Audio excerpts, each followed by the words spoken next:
If you're ambitious but lazy, use this Kaizen method. You have goals most people around you wouldn't even say out loud.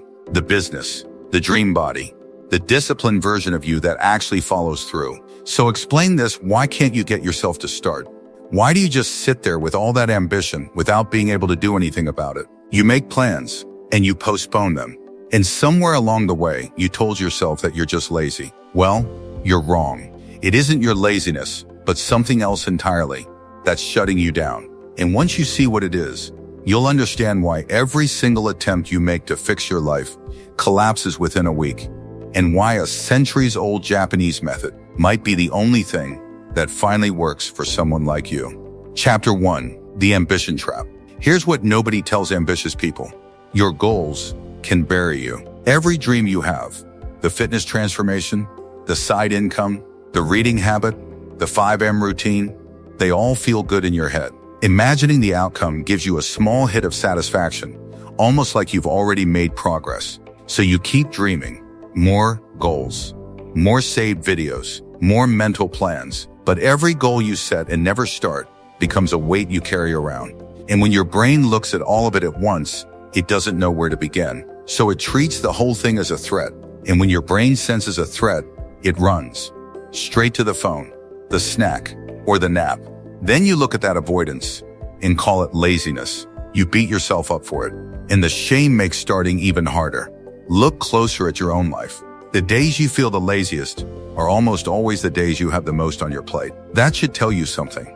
And there's an old Japanese story that shows exactly how to break out of it, though the master's answer is probably the opposite of what you'd expect.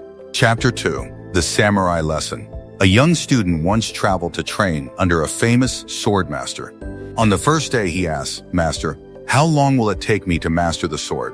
The master said, 10 years. The student pushed back. "What if I train twice as hard as every other student? What if I dedicate every waking hour?" The master looked at him and said, "Then it will take you 20. The student was confused. More effort should mean faster results. But the master explained, when your eyes are fixed on the destination, you have no eyes left for the path. And a man who cannot see the path stumbles for twice as long. That is your problem in a single sentence. You're so obsessed with the outcome that you have almost no attention left for the actual work in front of you. The boring reps, the unglamorous basics, the Tuesday afternoon where nothing exciting happens and you show up anyway. You think rushing proves you're serious, but it's the same impatience behind every plan you've ever abandoned.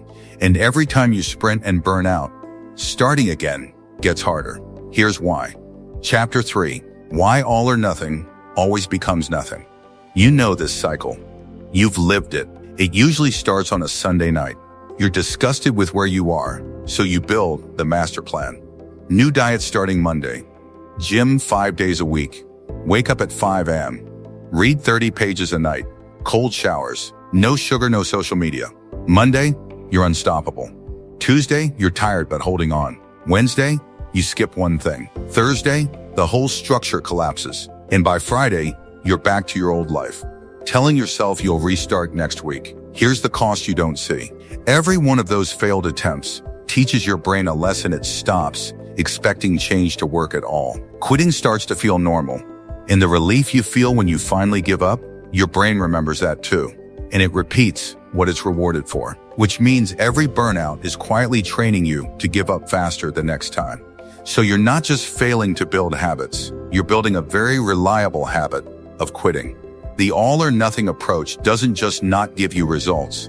It also produces someone who stops believing their own promises. So if going big keeps destroying you, what actually works? The answer is going to feel almost insulting at first, but stay with me, because this is where everything turns. Chapter 4. The Kaizen Shift. In Japan, there's a philosophy called Kaizen. It means continuous improvement, progress made in steps so small they seem almost pointless. After World War II, Japanese manufacturers used this principle to rebuild entire industries. Instead of chasing dramatic overhauls, workers were asked one question: how can we make this 1% better today? Tiny adjustments.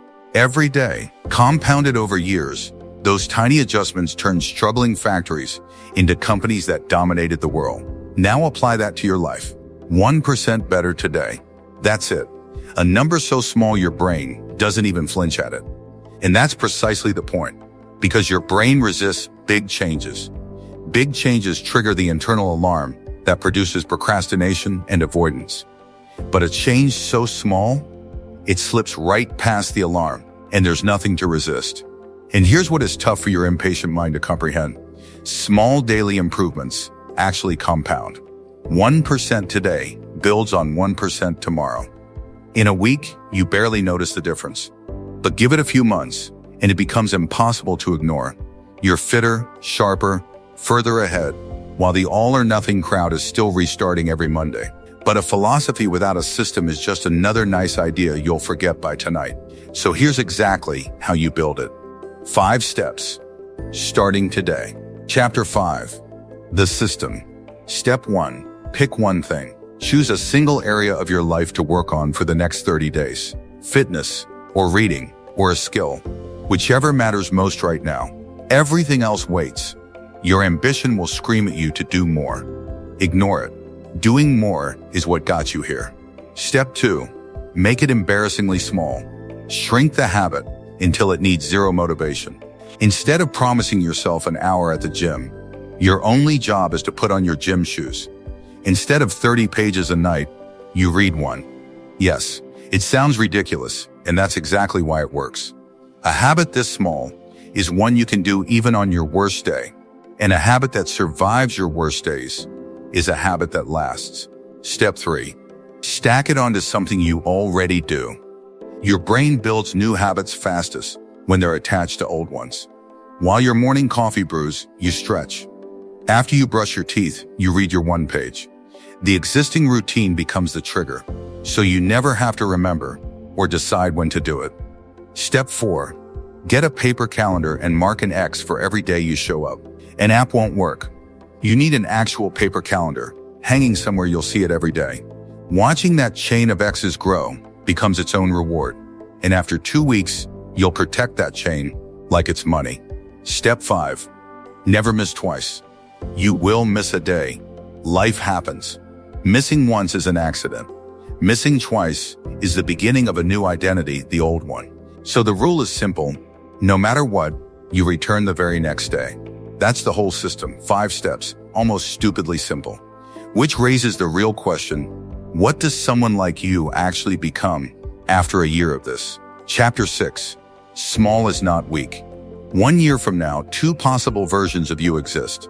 One attempted 10 dramatic transformations, finished none of them, and is sitting exactly where you're sitting now, ambitious, frustrated, and stuck. The other put on their gym shoes every day, read 1 page every night, protected a chain of X's on a cheap paper calendar. And here's how those tiny actions became real change. The shoes turned into short workouts, because once you're dressed, you rarely stop there. 1 page turned into a chapter, then into 15 or 20 books a year. And showing up every single day, even in the smallest way, rebuilt the one thing every failed plan had destroyed. The belief that when you say you'll do something, you actually do it.